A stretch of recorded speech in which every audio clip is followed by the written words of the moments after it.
안녕하세요. 반갑습니다. 강사 고정욱입니다. 기사로 알아보는 보험업권 전망, 이번 달에 또 어떤 기사에 주목을 해야 될지 저랑 같이 살펴보도록 하겠습니다.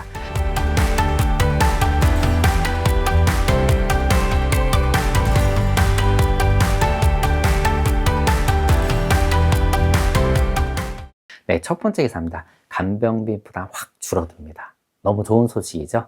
자, 간병비 환자 본인뿐만 아니라 가족들한테 엄청나게 부담이 되다 보니까 간병 살인으로까지 또 이어집니다. 이 부담을 30%까지 정부가 낮춰줍니다. 자, 70%의 재원을 지원한다라고 하는 건데 이 재원 앞으로 5년간 6조 5천억 정도가 들어갈 거라고 얘기를 하고 있습니다.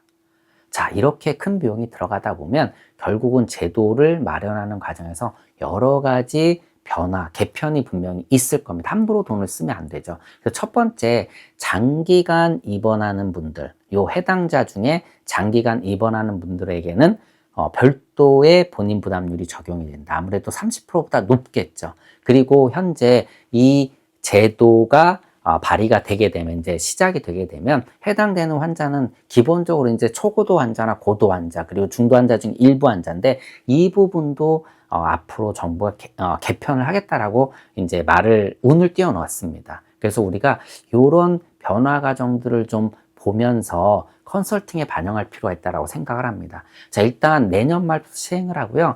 전국에 1,300개 요양원이 있는데 이 중에 200개부터 시작을 하고 국가에 이제 해당되는 기간은 최대 500개까지라고 합니다. 그러면 700개가 이제 B죠. 그럼 이 둘의 차이도 엄청날 것입니다. 분명히 이 사이에서 서비스 차이도 만들어질 수 있고 가격 차이도 엄청나게 날 수 있거든요. 그래서 여러 가지 부작용들도 예상을 하고 있는데 결국 아직 제도가 확정된 건 아니지만 이 30%로 부담을 낮춰주면서 이 과정에서 여러 가지 변화, 이 부분을 우리가 계속적으로 눈여겨보고 컨설팅에 좀 반영할 필요가 있지 않을까, 이렇게 이제 좀 정리를 해보도록 하겠습니다. 두 번째 기사는 변액보험 관련 기사인데요. 최근에 국내 주식시장이 너무 좋죠.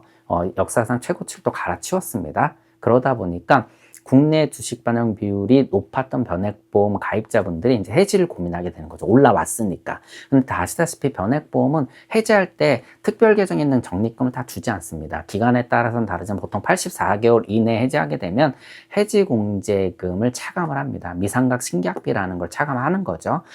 당연히 보험 종류에 따라서 좀 다릅니다. 그리고 보장성, 즉 보장 기능을 갖고 있는 분들은 해지하게 되면 이 기능들이 사라지기 때문에 주의할 필요가 있다라고 해서 이제 기사에서 얘기를 하고 있는데, 일단 변액보험은 특별 계정이라는 걸 갖고 있습니다. 주식과 채권 등 유가증권에 투자하는 실적 배당형 상품인데 당연히 보험의 성격이 기본으로 있기 때문에 함부로 해지하면 안 된다. 요거를 이제 말씀드리고, 두 번째, 해지할 때 좋은 보장이 사라질 수도 있다. 또는 사업비를 거의 다 내놨는데, 아니면 이미 이제 매우 많은 사업비를 내는 기간을 넘어섰는데 지금 해지하면 좀 안타깝다. 이런 부분들, 그리고 비과세 기능, 과거와 지금 이제 그 조건이 다르죠. 이런 부분들을 잘 설명을 해서 해지 전에 고객분께 손해 볼 수 있는 부분들을 잘 전달할 필요가 있다라고 해서 이제 이렇게 기사에서 좀 안내를 하고 있습니다. 자, 세 번째 기사는요. 우리나라 정말 암 잘 고치는 나라입니다.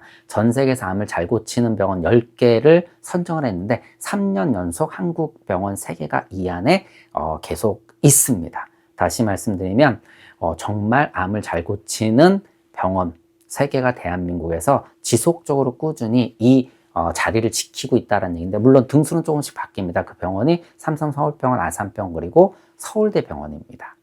여기에 서울 삼성병원이 전 세계 3위를 했는데, 일단 1, 2위 병원이 암 치료 전문 병원입니다.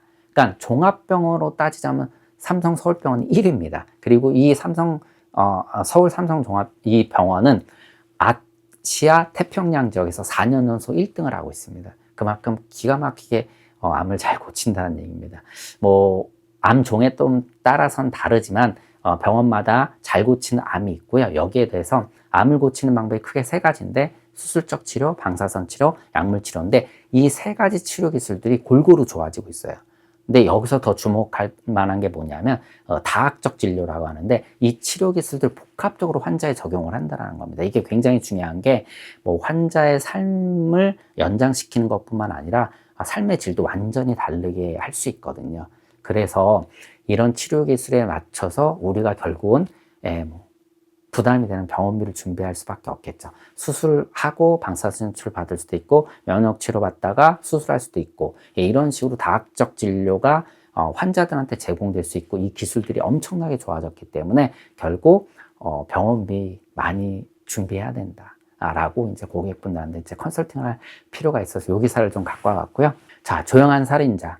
자, 조용하다. 침묵의 살인자다. 이런 얘기가 나오면 대표 중에 바로 자각 증상이 없어서입니다.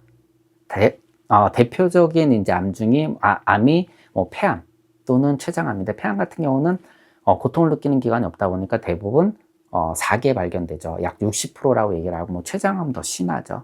이런 식으로 자각 증상이 없는 질환들이 결국은 늦게 발견돼서 손쓰기 어렵고 그리고 환자 수가 많다라는 거죠. 그래서 이 기사에서는 고혈압, 이 고혈압을 이제 침묵의 조용한 살인자라고 얘기를 하고 있습니다. 왜냐하면 일단 자각 증상이 별로 없다 보니까 고혈압 환자인지도 모르고 환자가 되는 거죠. 대한민국 성인 5명 중에 1명이 고혈압 환자고 무려 1,300만 명을 보유하고 있습니다. 그런데 이거 방치되면 어떤가요? 당연히 뇌혈관, 심혈관 질환으로 이어질 수 있고 심하면 사망으로까지도 갈 수 있습니다.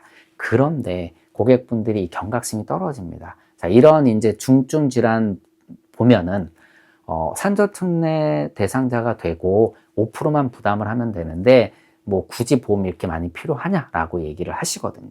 근데 실제 산전특례 대상자가 되더라도 급여금만 냅니다. 비급은 안 되고요. 지금 정말 환자를 제대로 치료할 수 있는 기술들은 다 신기술들이 많거든요.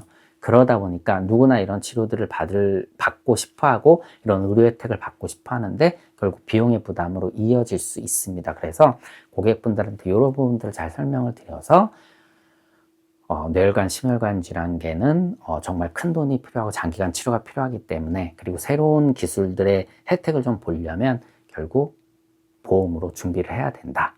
물론 예방이 최고입니다. 그런데 예방은 2가지가 있죠. 안 걸리게 건강관리, 식습관 개선하는 것도 중요하지만 보험으로 또 준비하는 것, 요 2가지 방법을 이 기사에서 이렇게 안내를 하고 있습니다. 자, 마지막으로 암내심 관련 컨설팅 이제 방법인데 다 아시다시피 암에 대해서는 경각심이 꽤 높습니다. 근데 뇌나 심장으로 가게 되면 고객분들이 약간 경각심이 떨어지죠. 앞서 설명드린 내용과 조금 연관되는 내용인데 일단 암, 뇌, 심 요 3대 질환, 요 3대 질환으로 사망하는 사람이 대한민국에 40%나 됩니다. 그리고 이걸 주요 질환으로 이렇게 좀 묶으면 예를 들어서 자살이라든가 또는 뭐 사고사 이런 걸 빼면 거의 50%, 60%까지 육박을 하거든요.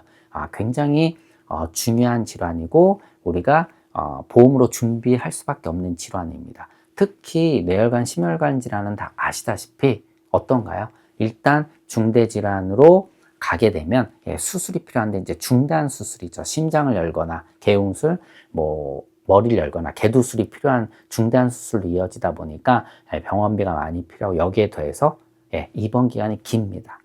그리고 또 하나 재활이 필요할 수 있는 질환입니다. 그러다 보니까 많은 큰 비용이 들어가고 또 오랫동안 비용이 발생할 수 있기 때문에 이 부분들을 고객분들한테 제대로 얘기를 해서 암뿐만이 아니라 뇌, 심장 이 부분도 우리가 보험으로 잘 준비해야 된다라고 이제 얘기를 하는 거죠. 그런데 진단금으로만 준비하는 건 다 아시죠? 굉장히 부담이 클 수밖에 없습니다. 결국은 뭐 진단받았을 때 진단금 받는 게 최고죠. 하지만 보험료가 너무 비싸지 않습니다. 그래서 최근에 나온 여러 가지 특약들, 이제 생활비를 지원하는 특약이라든가 또는 수술비, 입원비 뭐 이런 것들 지원하는 특약들을 잘 활용을 해서 컨설팅 포인트를 잡는다라면 좀 더 좋은 컨설팅을 제공할 수 있지 않을까 합니다.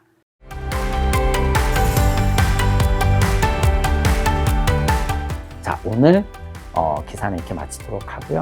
날씨가 이제 뭐 굉장히 빨리 급변했습니다. 또 환절기에는 감기 조심할 필요 있으니까 감기 조심하시고 또 좋은 성과 내시는 한 달 되시기 바라겠습니다. 고맙습니다.